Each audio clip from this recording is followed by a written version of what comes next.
Ladies and gentlemen, welcome to Interlinked. Huge shout out to our sponsor, Playa3ull Games. They are inspired by gamers and funded by their community. They have a epic game on the Epic Games Store, a third-person shooter called Nexus. Hop on in there and check that out. They're also currently selling nodes, so if you're interested, check that out at their website, playable.games. That is a 3 instead of a B on Playable. Now strap in for the rest of this episode of Interlinked. Today, it is just myself, Ben, and the greatest co hosts of all time are AFK, MIA, and hopefully AOK. But, anyways, we're going to do a solo show today, probably a little bit shorter than normal. And what we're going to do on this episode is we're going to scope out and we're going to talk a little bit about some bigger trends going on in the world. We're going to talk about where are we in crypto, where are we in crypto gaming, and we're just going to dive into all of it. So I want to kind of start with just a thesis of, okay, are we on track? Like, are we just wasting our time pretending to be cartoon characters?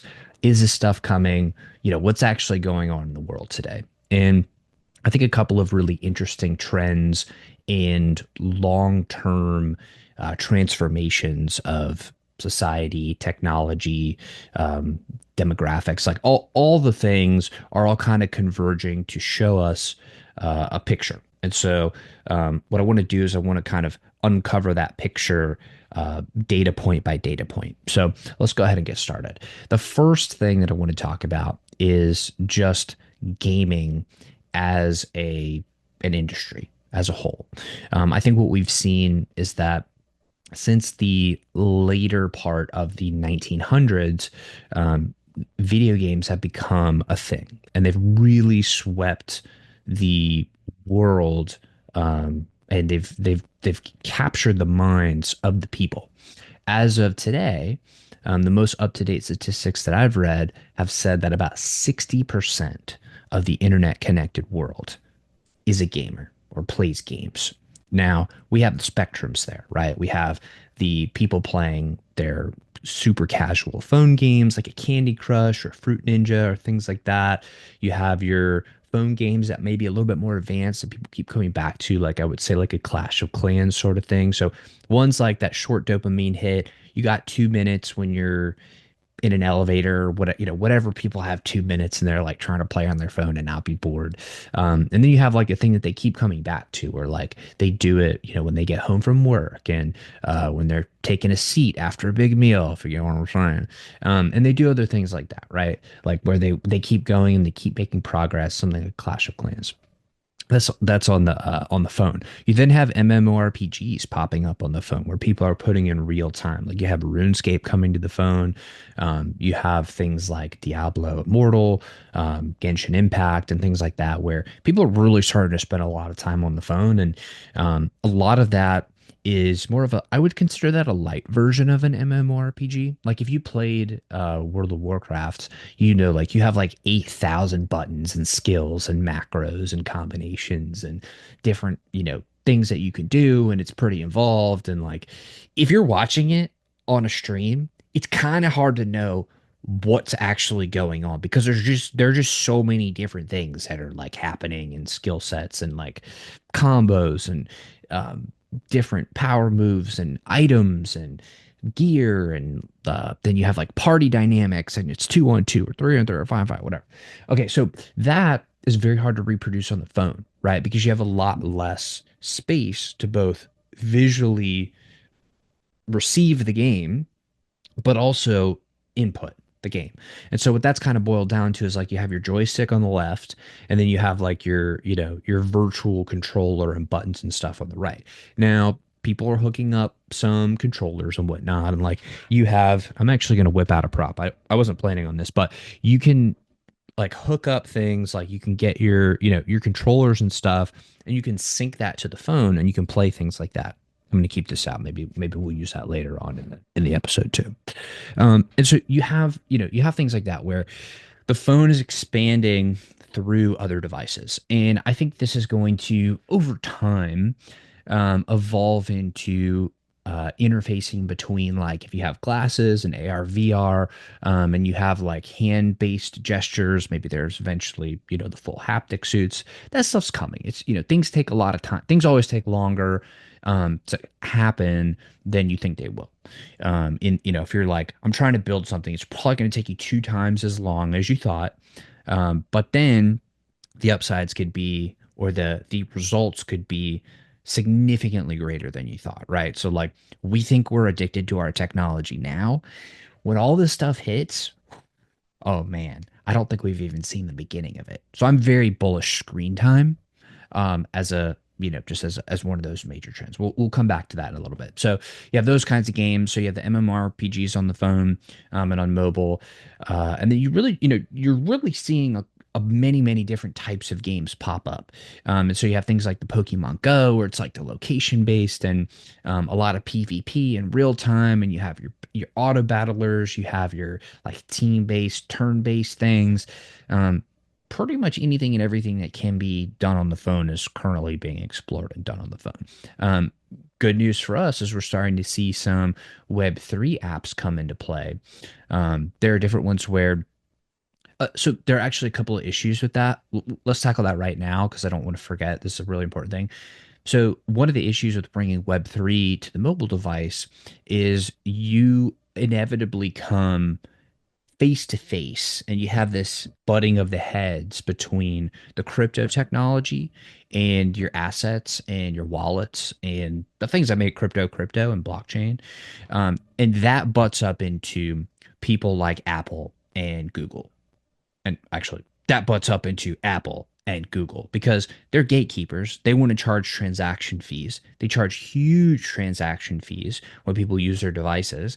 And look, they've got the position. Like they have the moat right now. They've got the users, they've got the platform, they've got the technology, they've got the hardware, they've got the software, they've got the distribute, they've got everything right now. So it's very hard to compete with them. We've seen the whole like Epic Games saga where they're trying to go back and forth, and Epic Games pull a Fortnite from the iOS store and they put it back on and they pulled it off, or all that nonsense. Unfortunately, at the end of the day, the users get hurt because people liked playing Fortnite on their phones, and now I don't think they can. As of the recording this, last time I checked, you can't play Fortnite on the iPhone.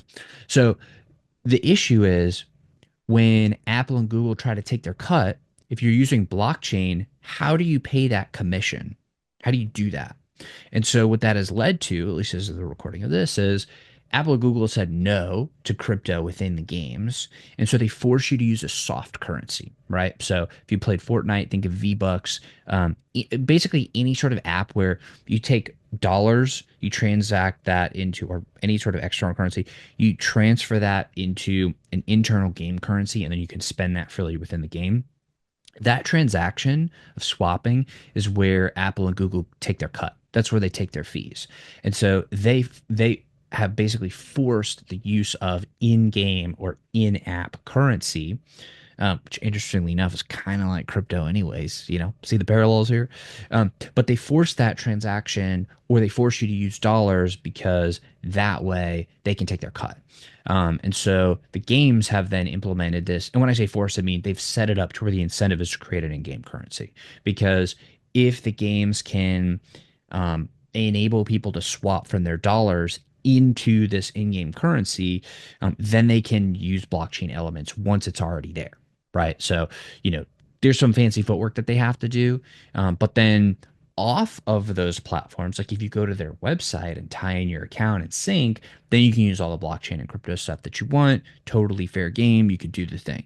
And so what they're doing is oftentimes they will set it up to where they charge a premium. These games will charge a premium for users to purchase their in-game currency or in-game credits. They'll charge a premium if you do it through the Apple or through the Google store because they're just upcharging you and passing that along to the customer. But once it's in their system, then it's fair game. So they have their token for purchase usually on their site, and then on the decentralized, centralized exchanges, however you get their currency, blah, blah, blah. And that's the in-game currency.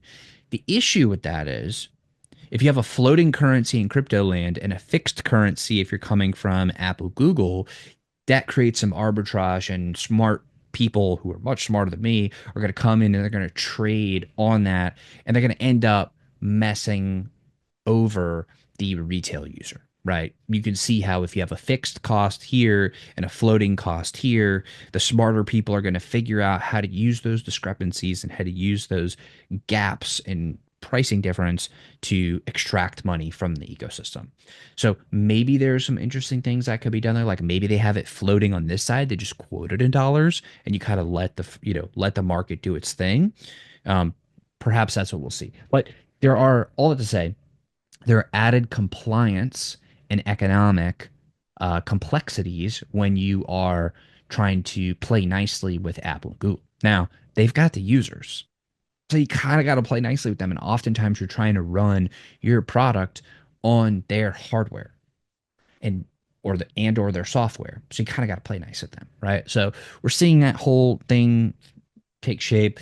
The good news is there's so much capital in the form of revenue per year being spent on games and gaming. There's so much money there, people are going to figure it out. And the game devs in Web3 know that. They see the revenue, they see the business opportunity. And so they're going to figure it out. Somebody's going to figure it out. Okay. So that's happening. But then you also have this other side of console and PC and all these other things that have been around forever. Then you have VR things like the Oculus. You're going to have AR like the glasses and the Apple thing. And I feel like the Meta glasses are like a lighter version of Apple's Vision Pros, I think they're called. I can't think of the name, but we know what we mean. So there's all these different computing platforms. Then you have cloud computing or cloud gaming, where if you just have a controller, you can sign in to wherever and do your thing from wherever you want to do it. This controller is actually from Google Stadia. They had a really interesting idea where it was play anywhere on any device, no matter what. It was cool. I really liked it. So you could sign in on your computer and use your shit there. You could sign in on a smart TV with a Google Chromecast and then you use your controller. You could sign in on your phone and the phone interface was kind of whack, but you could get your controller um, synced up with your phone and then you could play using that. So it was all cool. It was all very, very cool. Um, for whatever reason, they shut it down. Probably they were not making enough money on it and they shut it down. But, you know, whatever. I think they should have continued going with it. I think they could have had a lot of rich data. They had native integrations with YouTube for streaming. We know that YouTube streaming is a big thing. So they could have been competing with Twitch. Like, there's so much that they could have done there. I think it was a bit of a fumble to give up that early. You're Google. You have $1 trillion market cap. Like, you're buying GPUs. You don't have that many other things that you could buy in size. You might as well compete in the gaming world. Anyways, that's personal belief. I'm also a little salty because I really enjoyed that gaming platform and felt like they rug pulled it. And I'm like, not you guys. Everybody else is rug pulling. You guys don't do that. Anyways, that being said, you got all these different computing platforms and gaming platforms and all the different things. Okay. So 60% of the internet connected world today plays games. That trend is only going to continue. I mean, it is clear. People are going to play more games in the future. Human beings have been playing games since the beginning of human beings. Play is one of the dominant forms of learning and progress for an individual in the microcosm of their own lives. Maybe I didn't say that right. Within a person's life, a lot of how we learn is through play. Like when you're a baby, you learn most of the shit you learn because you're playing and you figure stuff out and you like crawl over here, bump into something, figure out you shouldn't do that, run around, you're trying to play, you figure out how to walk and run because you're trying to accomplish something. You learn these tools of like, human motor functions and stuff. So it's hardwired into our uh, selves as just beings that we love play. My grandfather actually used to say there were five critical things for any human being: to work, to play, to create, and to love, and then be of genuine significance to another person. But to play is one of those. It's 20% of what it takes, according to my grandfather. Smart man. He was a judge for like 30 some years. And I think play is just one of those foundational things that's always going to be there. And it's also how we learn social skills and relate, and it's a lot of fun and social bonding and all that kind of stuff. Okay, that has been digitally transformed, and it is in the process of being even more so digitally transformed. We now have things like AI that are enabling us to build games faster and build better games and build games that will last forever. Like imagine if you had an AI that knew everything about you, that could take a game concept that you loved, and it could continue to build more content for you all the time. Epic story keeps you engaged.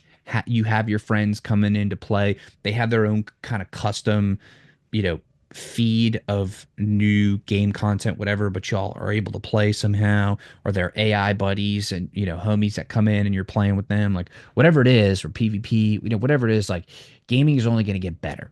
It is probably one of the most addicting products that we have ever built, ever in humanity, is the video game as a product. It is super addicting. It absolutely, absolutely, absolutely hijacks your dopamine and your dopamine receptors, and it just feeds you dope. Like it is a digital playground that is designed to get you maximally addicted to it. And look, I'm saying us, the human brain. We have a caveman brain in a very sophisticated AI robotics world. Okay. So we are no match for the algorithm. We are no match for the products. The products are smarter than the humans. The games are much more addicting than the human willpower is resilient.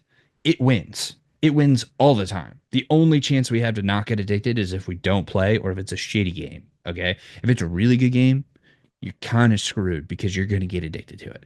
And I say again, human beings will get addicted to it. Okay.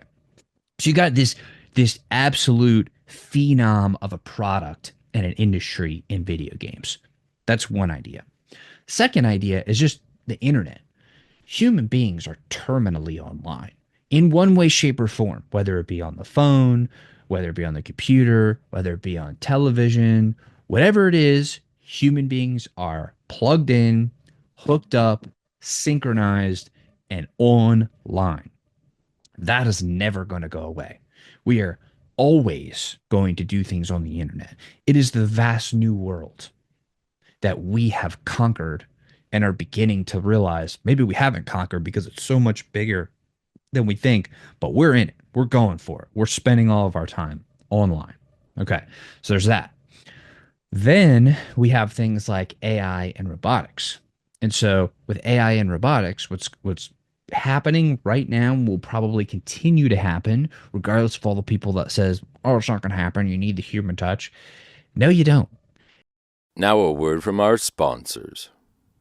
What's up, crypto gamers? Shout out to our sponsor, Myria. Myria is revolutionizing Ethereum-based gaming with its powerful L2 scaling solution. Think zero gas fees, instant transactions, free NFT minting, and more. Myria offers a suite of tools that are tailor-built for game development, including game-specific SDKs, a spec'd-out marketplace, Web3 spiked leaderboards, new AI super tools, and more. All this fueled by a fleet of player-run nodes that are a breeze to operate and pump out daily rewards for supporting the ecosystem. Plus, check out Meta Rush, the Battle Royale obstacle runner by Myria Studios, dropping very, very soon. Now back to your regularly scheduled program. You need AI to figure out all the digital work, and you need robotics and robots to figure out the physical work. And at that point, human beings become irrelevant to the survival of human beings. What do I mean by that? Robots and AI will do all of the things that we need done in order for us to survive. Just think about that for a second. Like they'll handle all of the business stuff, all of the work stuff, all of the manufacturing, all of the logistics, all of the growing of the crops, all of the harvesting of the crops, all of the delivery of the food to our homes, all of the building of our homes, all of the internet, all of the maintenance, all of the repairs, all of the plumbing, all of the firefighter work, all of the police work, all of the security, all of the money stuff, all of the investment, all of the building and the growing and the everything. And everything is going to be done by AI and robots. Okay. That is freaking coming. And if you're not prepared for that and you're not like wrapping your head around the idea that that is going to be a thing, I would seriously suggest reconsidering that. Okay. Now, in that moment, human beings become a species that is not required to work. Like we won't have to work to survive. Right now, most of us have to work in order to acquire food and shelter and necessities in order to survive. At which point the robots do all that for us and they'll solve like energy and they'll figure out how to tap unlimited energy and cost of energy will go to zero and blah blah blah blah.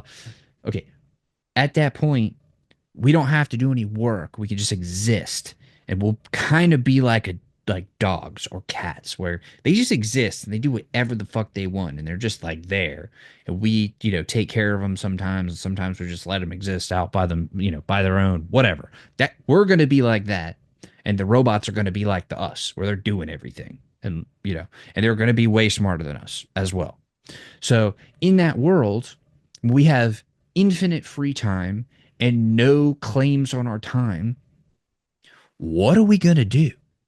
What are we going to spend our time doing? Also, medical advances are going to immediately skyrocket.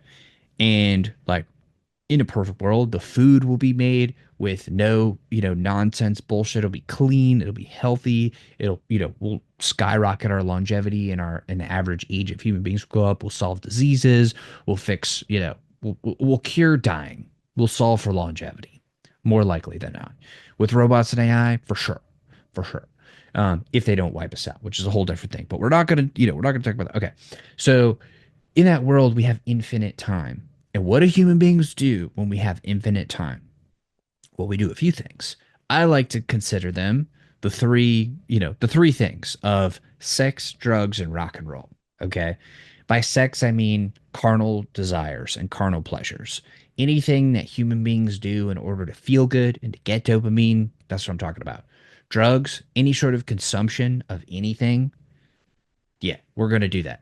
If you get people really bored and they have nothing to do, they're not required to work and they have infinite resources, they're going to look for ways to like get that feeling of meaning and purpose.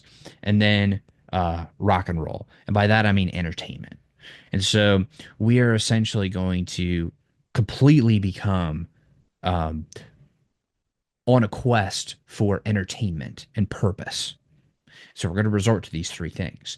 And then eventually what's going to happen is at which point we resort to that, the technology will be at the stage of like a Ready Player One sort of stage or a Snow Crash sort of stage where we have haptic suits. We can fully become digitally immersed. We'll probably have chips in our brains. We'll be fully digitally immersed in the virtual world. And we'll spend most of our time there, right? And so if you think about the three things, sex, drugs, and rock and roll, sex is going to that's going to happen online. I mean, you're going to be able to have, with feeling enabled through the haptic suit, any sort of intimate experience that you could possibly imagine. If you could imagine it, it can happen. And people are going to probably get addicted to that feeling and they're going to get stuck in that perpetual loop of just seeking more, more, more, more, more, more, more. Okay, so that's that's one trap that we're going to get stuck in as a society for sure. We think porn addiction is bad now. Just wait until technology gets more advanced. Then we're going to have the drug side of it. Physical drugs, yeah, that's addicting. That, that fucks with us in a particularly deadly way. We are very susceptible to that. But imagine when we have the technology implanted into our brains, attached to our spinal system and our nervous system, and it can just like flood our brains with whatever sort of chemicals or digital signals or whatever that we need to experience and feel whatever we want to experience and feel. Okay. That's going to be crazy. People can literally like plug into the matrix and forever experience whatever they want to experience. And that's going to get wild. Like, let your creativity go there for a second. And, what do you come to? If you could do anything and feel anything for any period of time, like, what are you going to do? Then there'll probably be things where people like go and download viruses because they're going to get tired. Like, they're going to get tired of that infinite forever pleasure. Like, you, you're gonna get it and it's gonna be amazing, and then it's gonna be like, all right, this kind of loses its meaning. And it's going to be amazing if people are going to do it and they're going to get stuck and trapped because of our very basic programming as cavemen in a digital world. But like some people are going to, okay, so they're going to try to move on beyond that. And it's going to be like downloading a digital virus to like fuck with your system in an interesting way. And like drugs are just going to go digital. And it's going to get crazy. Okay, so these two things are going to happen. And that's going to happen online in virtual worlds. And where are the virtual worlds going to exist? In gaming. Or what is gaming? Gaming is just virtual worlds. Okay. So all these two things are going to happen in the virtual worlds. These are the games. That's where we're going to exist. That's where we're going to live. Ready Player One style. For sure. For sure. And so those things are going to be happening in virtual worlds. Then where do the AIs play digitally or natively?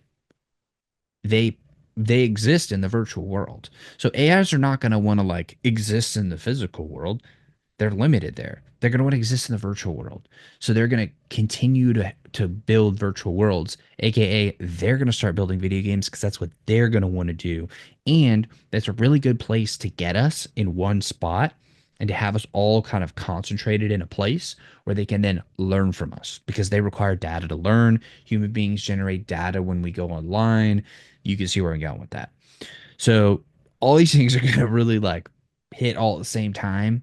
And we already know human beings are addicted to gaming. We already know human beings are addicted to the internet. We know that AI and robotics are eventually going to replace all the work and the purpose and all the stuff. So human beings are going to spend more and more and more and more and more time online. And then it's in the machine's best interest, probably, to keep us alive and to have us exist in virtual worlds where they can study us and gather our data so they can learn and get better. Probably. That's probably what's going to happen. So hopefully we're safe. Hopefully we're just useful to them as a source of new data and information. But they're going to be incentivized to keep us in virtual worlds so they can gather maximum data, most likely. So we'll see how that plays out. But all that to say, human beings are on, in my opinion, a trajectory, a freaking straight shot to being perpetually in virtual worlds. And it's happening. And I think what we saw in 2021 was the idea captured people's attention. And it was a sexy idea. People were like, oh yeah, metaverse, virtual worlds, gaming, we're all in, we're doing it, it's happening. And then what we quickly realized was there's a lot of stuff around that idea and around that vision that was not built out in order to enable us to fully jump into that future. We saw that coming along, for a long time, but we didn't have the we didn't build the stuff we needed to build in order to get there. We still haven't built all the stuff that we needed to build in order to get there. People still spend time outside, and they still spend time not online. And so screen time is going to be a good metric for how quickly or how much we've progressed towards that vision. So all to say, we're very rapidly approaching that. Maybe not as rapidly as we as investors in the technology or people who work in the technology or in the industry or whatever, enthusiasts, whatever we're calling ourselves, industry professionals. Okay. Maybe not as fast as we want because we definitely want to like put money out today and immediately make 1,000x in the next hour. We're in crypto, like we're trying to hit the freaking jackpot, every single one of us. And it doesn't happen as fast as we want, but if you scope out and look at on a macro time scale, the amount of progress that has been made by humans in the realms of online, virtual, AI, robots, data, software, all that stuff, we are moving at a ridiculous pace. And crypto is growing ridiculously alongside of it. And I think one interesting thing to think about then is if we're sold on the idea of gaming in virtual worlds and human beings being perpetually online, then we think about okay, well, how does crypto play a role in this? How does blockchain play a role in this? Well, in the world of everything's virtual, the virtual world becomes a parallel to the physical world. And we definitely have a faction of people that care about freedom and human rights. And the underpinning of that, and one of the critical foundations of that, are property rights. Because if you don't have the ability to ever own anything for yourself, and you're just perpetually like giving away everything you work for because you can't own anything, you lose the incentive to want to work or create or exist or do whatever. And if everybody does that, then society stops. Like GDP, gross domestic product, you have to produce things, right, to grow your GDP. You have to produce things and sell things and make things and all that stuff. But if you have no benefit in doing that, like where's the incentive? Show me the incentive, I'll show you the outcome. Um, and so basically, all to say is property rights are very important to human beings. And in a virtual world, digital property rights are probably also going to be very important. Digital property rights are also kind of the same thing as proving who owns what and proving what is what and what is real. That's blockchain. It's just proving, it's the proving of the thing. It's the mutually agreed upon thing through transactions, online ledger. Okay, that's all it is. So it's just this big agreement or consensus mechanism. We all agree to this thing. Great. Everybody's on the same page. Now we can move forward. We can agree on a single source of truth, and then we can move forward. It's a very, very fundamental thing. So that's going to become more and more important. It might be the only thing that can help us distinguish what is real and what is not real in the world of fully virtual and deep fakes and AI and, misinformation, disinformation, all this stuff. So it probably becomes very important. Crypto is internet native money. And so in an internet native world, internet native money seems to be a very useful thing. And non-internet native money is probably going to become digitally transformed into as close as possible to digitally native money. But there's nothing stopping us from creating innovations in money, as we've seen in crypto. And so uh, the idea that digitally native money is not going to be important is kind of a silly thing to think. So, regardless of what way, shape, or form that's going to take, I think it's very safe to say in a digitally native world, digitally native money is a critical tool. So that's where crypto fits in. So all of these things kind of coming together, I think kind of leads you to this idea of crypto gaming, the intersection of gaming, virtual worlds, blockchain, truth, currency, money, all this kind of stuff. That's where we get crypto gaming. And you may think like, oh, well, it's been years and we've had so much funding and why are my bags not going up and all that stuff. And that's kind of why I wanted to have this scope out episode to be like, yo, this is a macro trend that is not going anywhere, that has been in the works for a very long time. I mean, since people started generating technology and figuring stuff out, that's when the seeds were being planted, and it's taken a long time to get to different advancements and milestones and progress for the human species. But we've come a long way. And we're now at the point where I can sit here in my office and I can speak into a device. And then on the other side of the screen, an infinite number of people can also see simultaneously to you or hear or watch or whatever the same thing. And I'm able to communicate with you through the fucking airways of the internet. I mean, that is badass. And then we can be characters online and control virtual beings and virtual worlds. That's cool. We've invented internet money. That's badass. We've invented robots. That's some cool shit. Okay. So, anyways, it's very cool. It's very exciting.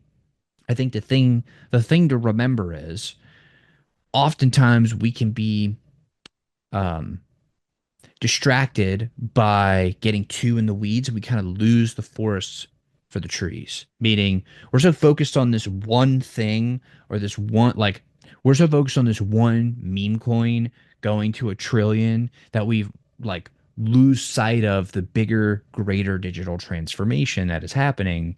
And if we get killed in the trenches trying to focus on the too small, we miss out on the opportunity to ride the wave of the bigger trend. So be careful. There are a lot of traps in any incredible, monumental digital transformation cycles and movements and flows from one way of doing things to another way of doing things. You've got a lot of friction, and those friction are either people trying to take your money or stupid people that accidentally take your money, like bad actors, stupid actors, good actors that are wrong. We make judgment calls all the time and we're wrong. And like, it's very easy to get caught up and it's very easy to lose. And it's very easy to miss this big, big, big, big, big obvious thing because we tried to be too cute or we tried to be too fancy or we tried to be too smart or whatever. Like, take a few big ideas and take them seriously. And on the other side of that, keep it simple, like figure out the main thing. On the other side of that, that's where the magic happens given enough time. So I still think we're early. That probably immediately made people want to just punch me in the face when I said that, but we are still early. Never has this happened before in the history of humanity. Never will this happen again unless we blow ourselves up and then have to start back from caveman times. But, if that happens, we don't care about money that much, anyways. So ride it. It's going to be an amazing ride. It's going to be a bumpy ride. It's going to be a fucking crazy ride. You know that. You've been here. And there's a lot of opportunity. And I'll see you on the other side. So I would highly recommend staying macro bullish and micro cautious and have a lot of fun out there. I'll see you guys. And this has been another episode of Interlinked. Take care.